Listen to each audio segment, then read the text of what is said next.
My name is Julian Lage. I'm a jazz guitarist from the San Francisco Bay Area, Santa Rosa specifically. And I had the great privilege of playing with Gary Burton from basically when I was 12 years old until I was about 22. And it was a total thrill and privilege. I remember Bill Frisell saying, we've yet to find anything that we get excited about that Gary didn't already do. You know, we go, oh, I got it, I'm gonna merge this with that. Go, oh, well, Gary, here kind of, okay, no, it's this plus an orchestra. Well, Gary kind of already did that. I'm gonna play solo. Well, Gary already, you know, it's just amazing. He's a really prototypical artist. He just laid the path. If you look at Gary Burton as a, you know, young man, first record is with Hank Garland, the great guitarist. Gary's 17 years old. It's kind of this country swing record. And then he's playing with George Shearing, and then he's, you know, with Stan Getz. I mean, he's just like in the trenches of the music, right? With these really important players. And Gary's way of honoring that, I always felt, was to then push the music forward, push the instrument forward. So in other words, fusion. You know, he's getting into combining rock and roll with jazz. It's also right when the electric guitar is kind of becoming a thing in jazz. I think one of the reasons Gary was attracted to the guitar, he recognized that there's a similarity in timbre between the two instruments. The vibraphone and the guitar have a fluidity available to them. They can be harmonic, they can be deeply melodic, of course, but they can also be very percussive. Furthermore, vibraphone and guitar, if you look at it historically, are both instruments that had to find their way into jazz. Do you know what I mean? It's not a trumpet, it's not a saxophone, a bass or drums, piano. These are instruments that are really defined by the players who play them as far as what their role is gonna be. Gary, I think for a lot of guitar players, is a big fixture in our life. Because of all the guitar players in his band, there's so many great recordings of guitar in a jazz context via Gary's world, you know? So whether it was Pat or Scofield or Mick Goodrick or Wolfgang Musil or any of these cats, everyone kind of just did their own thing, you know? Those of us who have played with him, we all know each other and we've talked about it, but I always got the impression that each of us had very different relationships with Gary. You know, all positive, but we've known him at different times. So I think when Mick Goodrick was in the band, that was a different kind of period of growth for Gary in terms of the scope of what he was doing and exploring. And then when I was in the band, he was doing it from a, you know, here's a little kid basically entering this world. So the objective was different with each guitar player. I don't think it was ever just filling a chair, which is why I think it's worked, frankly. Jerry Hahn and Larry Coryell are these phenomenal artists who, though they came before Mick was in the band, they still similarly were on the innovation tip. They were going, well, what could you do with a guitar? You know, what's possible?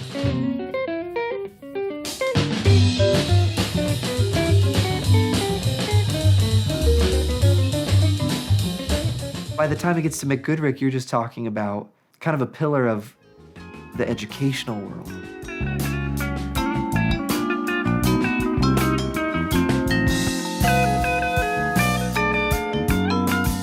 Mick was a really, really important figure for integrating the guitar into improvised music as kind of a harmonic entity. We have this just as much freedom in terms of tonality and color and implementation as an orchestra.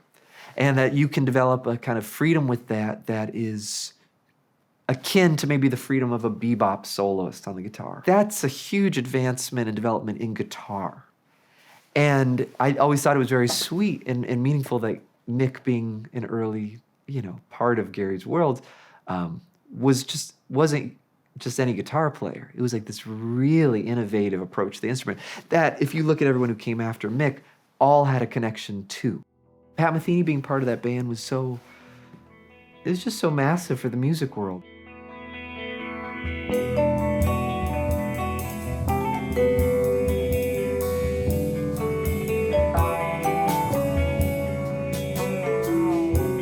I always got the impression that Pat really respected Gary and really saw his own trajectory so clearly, and that's a rare time where Pat's trajectory kind of, I guess, coincides with Gary's world, but shortly after that, Pat's off into complete exploration of his groups and bands, and everything just kind of exploded. So there's a sweetness to that period. Similar to Pat, I mean, Scofield's this really genuine artist.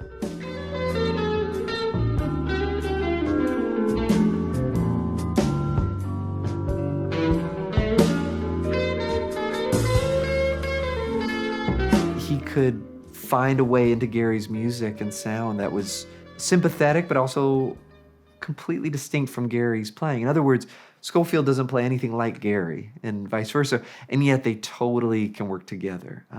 I think that's a good example of just the overall blueprint being a good one. During my time with Gary, we had a few different bands. The first record, Generations, was with Makoto Zone, James Genus, and Clarence Penn, who was kind of Makoto's trio, and then Gary was kind of absorbing them and adding me.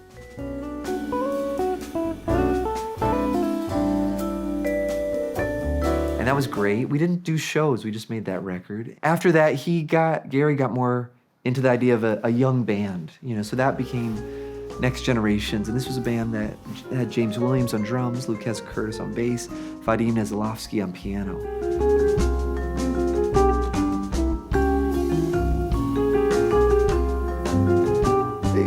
It was just kind of a laboratory of sorts, Over time, that evolved into working with Scott Colley on bass, Antonio Sanchez, Gary, and myself in this quartet version.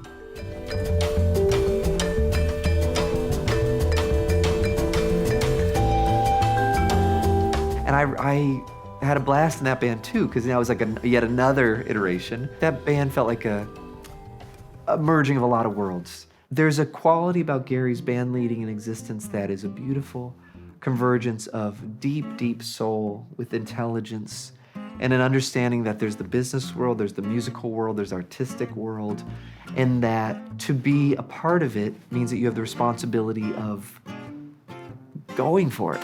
Do you know what I mean? That like as an artist, you have to walk the walk and take some risks and try things and experiment and have a sense of humor and all these qualities, and do it in such a way that's healthy and sustainable. And I think that kind of overarching feeling left probably the biggest impression on me.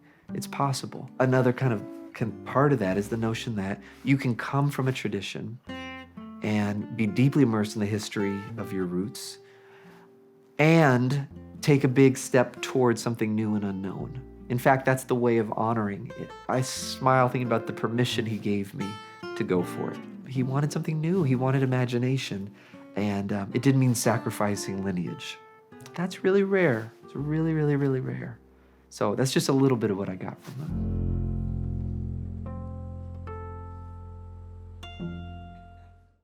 Hey everyone, Terrence Blanchard here. Thanks for watching this video. If you dug it and want to support, hit the like button, leave a comment, share it with a friend, and don't forget to subscribe to the channel.